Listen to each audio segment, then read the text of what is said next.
Hey everybody, Mandy Ray here of Ecstatic Astrology, and I'm here to give you the January 2024 forecast. We're going to talk about the month. We're starting with January 11th because that's today, the day I'm recording it. We're going to go through the end of the month, through the new and the full moon. Today is a new moon in Capricorn.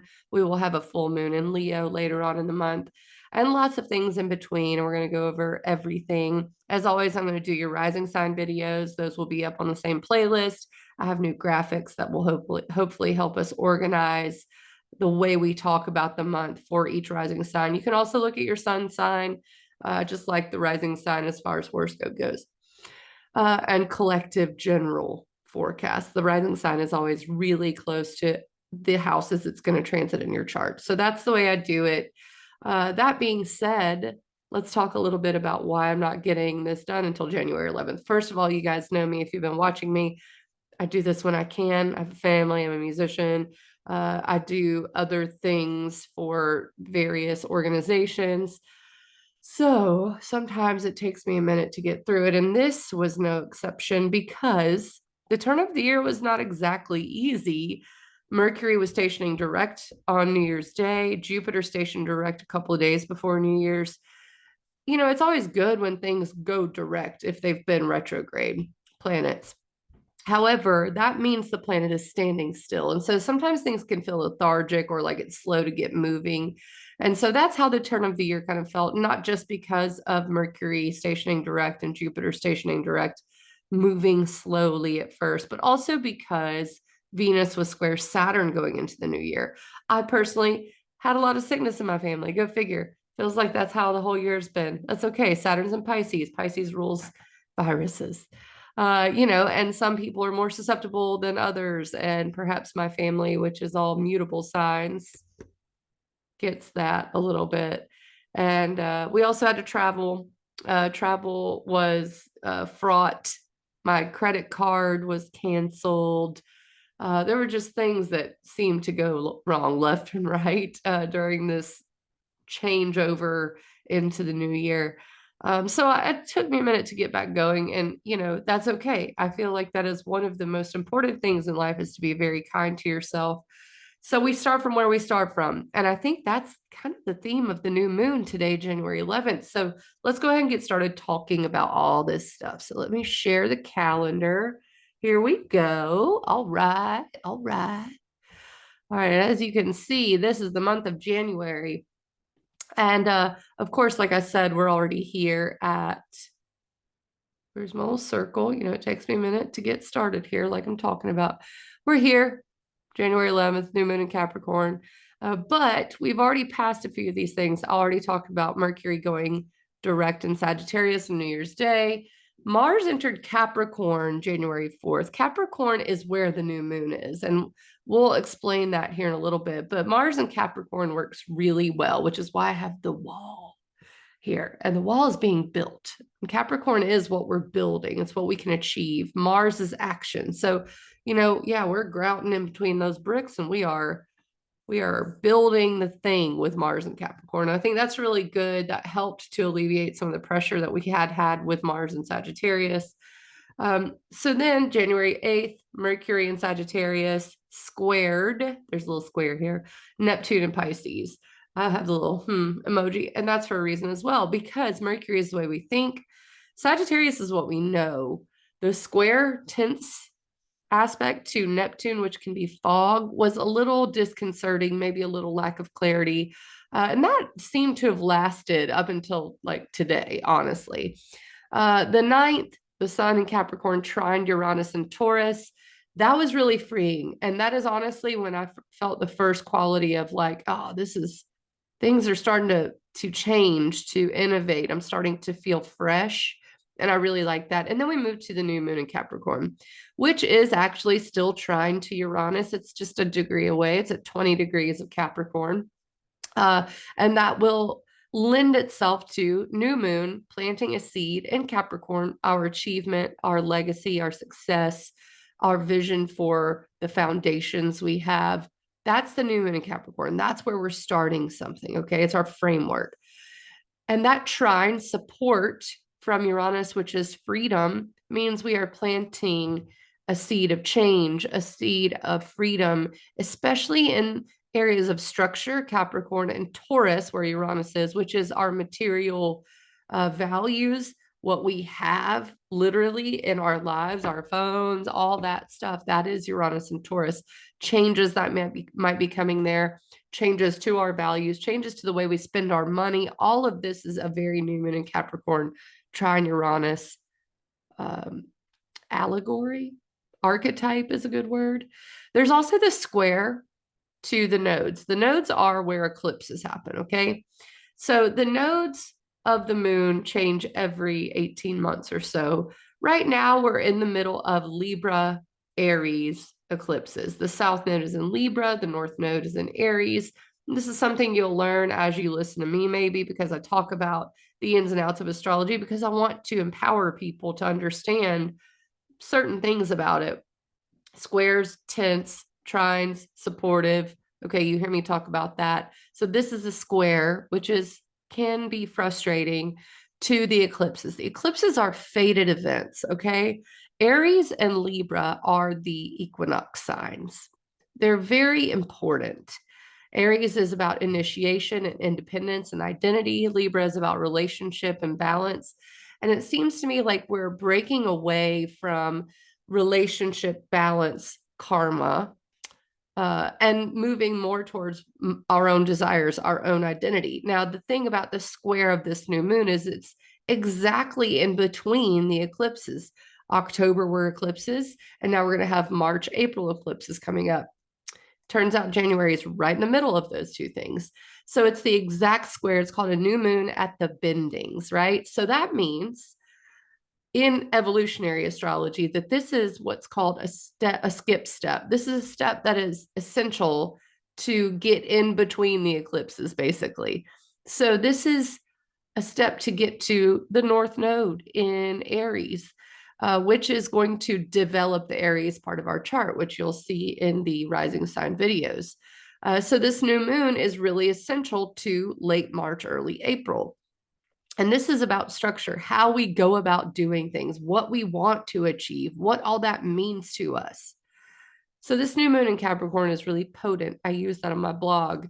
And I try to avoid that word potent because astrologers use it a lot because it sounds, well, I mean, the definition makes sense. It is to basically make stronger or to prop something up. It's potent. It is extremely strong, I think, is the best word for this new moon in Capricorn, for especially the eclipse cycle, especially the Jupiter-Uranus conjunction, all happening in April.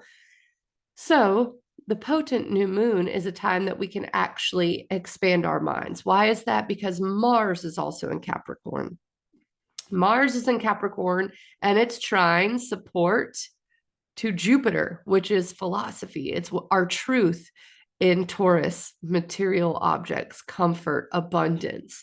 So we're definitely building our way into a more abundant future, figuring out our framework, maybe figuring out what we value. I actually mentioned the economy in my blog because Capricorn and Taurus are both related to money. Capricorn is banks, it's government. Taurus is our food, it's what we love to buy, it's what we spend our money on. So when we talk about the new moon in Capricorn with two different connections to Taurus, we're talking about material reality here and how we need to navigate it. So this new moon in Capricorn is extremely essential for the upcoming year, I think.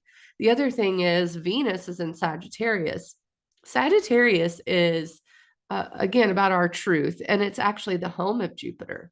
Taurus is the home of Venus. They're in something called mutual reception.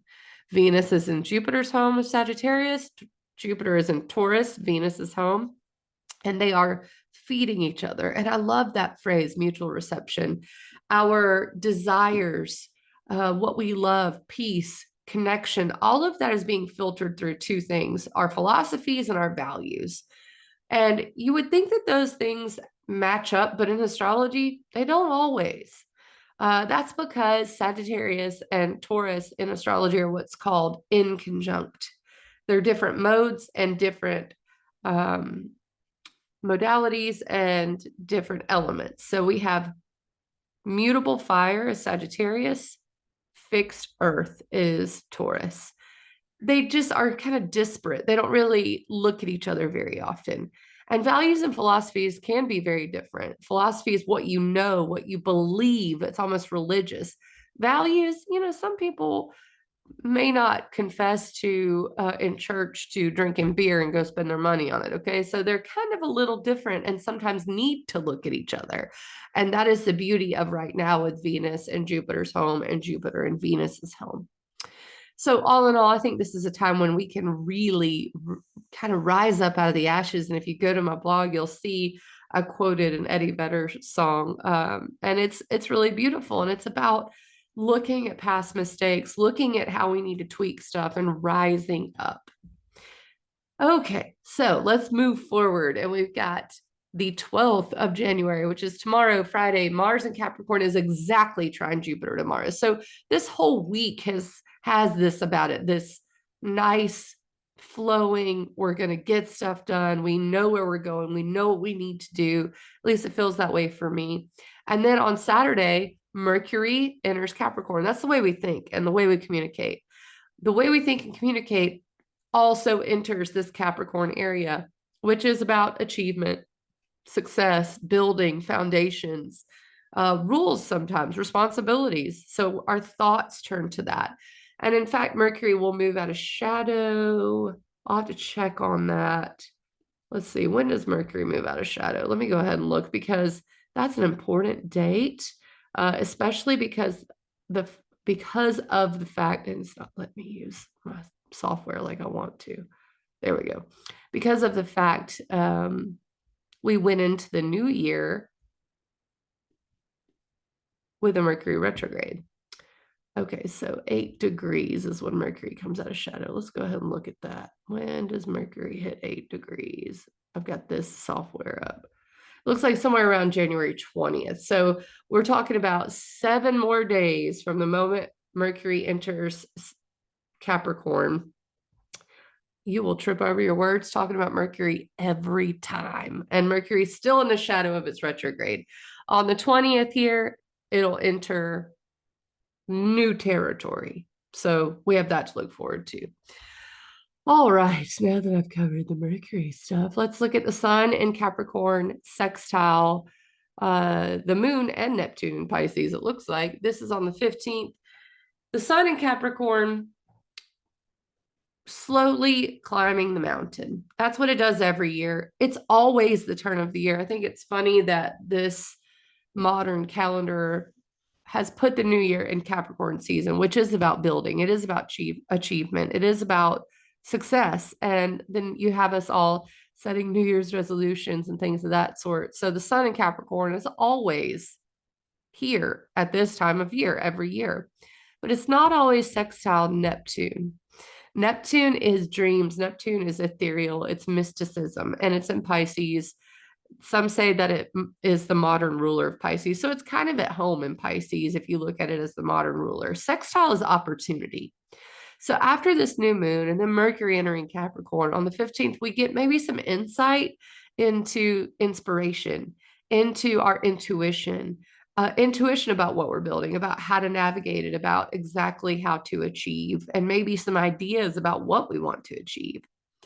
So then the 19th, Mercury's in Capricorn and it's trine Jupiter in Taurus.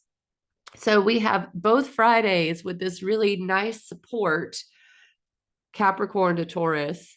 Mercury is Friday the 19th, and that's the way we think. Mars, Friday the 12th, that's the way we act. So our action, hilariously enough, precedes our thought. What does that tell you? Maybe it does tell you that we come to a conclusion on the 19th about the things we've already been doing, just acting on. But I do really love the 19th. It is an aha moment. And then the 20th, not only does Mercury leave its shadow of retrograde, but Pluto and the sun enter Aquarius. Now, this is a big deal. Let me go ahead and circle it. Pluto is power. It's empowerment, it's disempowerment. It's oftentimes referred to as the Tower card, transformation, all kinds of things. with regard to change, with regard to completely reorganizing something and turning it into something different. Alchemy, that's Pluto, which is probably one of the more powerful ideas there ever has been. If we could actually do alchemy the way that they proposed we could have in medieval times, then maybe we would actually all be just making gold out of, from our heads. Who knows? But Pluto in Aquarius is alchemy. It is power, sometimes disempowerment in the area of groups, networks, connections. That is Aquarius. Aquarius is the higher mind. It is a fixed air sign. So I think of all the time, whenever I think of fixed air, I think of a bird just gliding in the air. Maybe a bird that doesn't ever get to come down, though. So constant bird's eye view. And that's why I have this network. Aquarius does seem to be connected to internet, innovation, and definitely large communities, how we work together as a society. So Pluto last was in Aquarius right after the American Revolution. In fact, we have America's chart, astrology chart has Pluto at the very, very last degrees of Capricorn. So right after the American Revolution, Pluto entered Aquarius, and then we all had to learn how to work together and build a society. You could say we're redoing that. Now, how are you doing that in your own life? Where are you networking? What are you connecting to? What communities are you connected to? And it's not just Pluto, it's the sun. Interestingly, on the solstice of 2020, Jupiter and Saturn came together at that very same degree of Aquarius. So this is something that is being repeated by other planets. This, however, tends to be a big ingress because there's only one more. Pluto does not enter Capricorn again for very long before it's in Aquarius for good. And in fact, speaking of today, January 11th, this is the last new moon in Capricorn with Pluto there, which I find very interesting, very potent, very powerful. So wherever Capricorn is, this new moon is really kind of the last hurrah with Pluto co-present. And then we've got Pluto entering Aquarius on January 20th. Now, the next big deal is Venus entering Capricorn.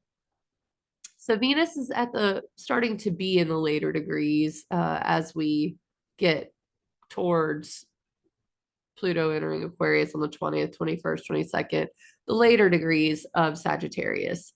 But then on the 23rd, it enters Capricorn as well. And you'll see we've got Mars in Capricorn. We've got the new moon that was in Capricorn. The sun is in Aquarius. Mercury's in Capricorn. There's lots of stuff in Capricorn. Capricorn, Capricorn, Capricorn. The last time we had this much Capricorn was January 2019. Okay, so I'm sorry, January 2020. Well, that wasn't as cute as I wanted it to be because I said it wrong. January of 2020, which we all know what happened in March of 2020. So this much Capricorn to me always indicates, okay, this is a fundamental change in the structure of reality. But I do think it's obviously less so. I think the bigger deal coming up in the new year is going to be the eclipse in April, which all of this month is connected to. It's the midpoint, right? So Venus moves into this territory. And that's why I have carving a heart into a tree, because Capricorn is earth. Venus is love. Venus is what we want to invite into our lives, what we care about. And so what we're thinking of is strong structure, success. And Venus there is really nice for the Capricorn area. My phone agrees. All right. The next big thing is the full moon in Aquarius. Oh, in Leo. Help me. I want Mercury to get out of its shadow.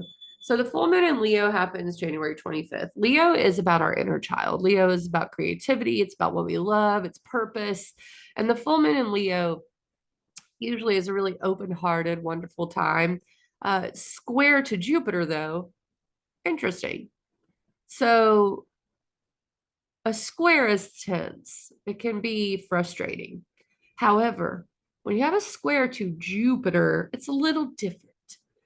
I always say squares are what move reality forward. Even if they can be uncomfortable, it's exactly just enough discomfort to take action on it. to make a change. And the square to Jupiter, which is a beneficial planet, Jupiter is philosophy, it's abundance, it is expansion. And that's really maybe the key word. The square to Jupiter can expand this full moon in Leo. What you'll find is a lot of people really in their hearts, sometimes to a fault, like, look at me, I can't believe you're not looking at me, that kind of a thing. Also, fun and joy is a Leo topic. Play is Leo topic. So people may be going a little overboard at this full moon in Leo. I don't expect it to be bad, but anything that is going to happen will be extra. So I will go over that in the rising sign videos for your particular life. The other thing is, it looks like Venus is trying Jupiter on the 25th. I hope I put the right symbol. I got to check it because I ain't going to, just believe that I did the right thing. Never, never, never. And people are texting me and people are going out of my door and it's beeping and it's just, I can feel Mars trying Jupiter right now. It's extra frustration.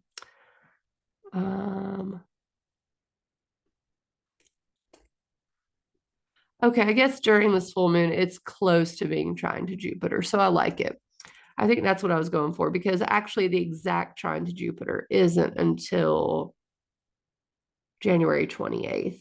Okay, so that's something to note, because we can say the full moon in Leo kicks off kind of this really nice support of Venus to Jupiter. Okay, Venus in Capricorn, Jupiter in Taurus. Keep in mind the full moon squared Jupiter in Taurus. That is our belief in what we find valuable, just to make it easy. Venus and Capricorn's like, and the balance of the structure that supports it. Okay.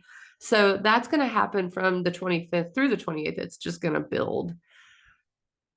The 26th, Uranus goes direct. Uranus has been retrograde. Uranus is about freedom, innovation, change, upheaval, sometimes unexpected events. Okay. So Uranus retrograde, it's said to be more internal. However, direct, it means get ready for the waves. If anything touches Uranus in the future, it might be a little more palpable. Change may actually be a little faster. It may be more readily recognizable in reality. So that's direct in Taurus. Again, Taurus comes up. Our values, what we find comfortable, what we love, our material possessions, things of that nature.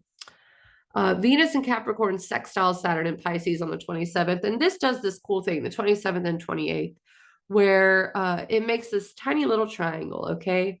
We've got Venus and Capricorn here, Saturn and Pisces here. Those are sextile, and they're trine. No, I'm sorry, trine to Jupiter. Jupiter's over here. Saturn's up here. Venus, Saturn, Jupiter. It's a minor grand trine, the 27th, the 28th. This is extremely, extremely beneficial. Do not forget, I have a ladder into the clouds for the 27th. That's because the ladder is Capricorn, Pisces is the clouds, and we're able to actually reach up into the muses, where the muses live, and say, what is the inspiration? What is the dream? I want to bring it into reality. I want to take it back down this ladder. And then the moon in Virgo, trine Venus, trine Jupiter is the 28th. So then we have this grand trine, oh my gosh, plus Saturn and Pisces, just beautiful, beautiful, beautiful. I have fireflies in a jar. I have a lucky clover there on the 28th. There's a reason for that. So moon in Virgo is very meticulous. Venus in Capricorn is trying to shore up our framework in the most beautiful way. It's really redecorating kind of thing. And Jupiter in Taurus is expansion of values, expansion of wealth. When you get this grand trine plus Saturn and Pisces, it can feel like things are finally coming through, especially with given all the work we've put in. And the same thing for the 29th. I have this neon looking cards, an ace in the hole, really, on the 29th. And that's because Mercury and Mars are together in Capricorn, and they are in a trine, a really nice flowing moment with Uranus, change, innovation, freedom in Taurus. Okay. So it looks like it's funny because Capricorn is the framework and Taurus is the values and material objects, the abundance, the comfort.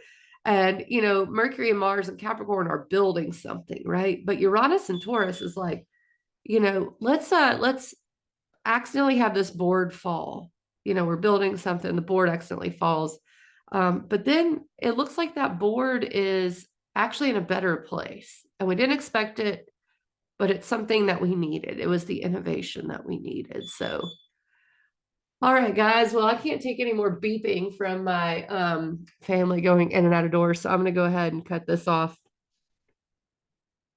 And yeah, go watch your rising sun videos. We'll talk about February, hopefully sooner than later. Hopefully, I'll come to you guys around the full moon in Leo for February. I would love to do that early. I really would. And let me know what you think in the comments. Always like, share, and subscribe. And book me for a session. I'm pretty open this January. So ecstaticastrology.com. I'd love to see you and work with you and actually look at your own particular planets and how these things may affect you. All right, you guys. See you at the rising sign video. I'll catch you on the flip side.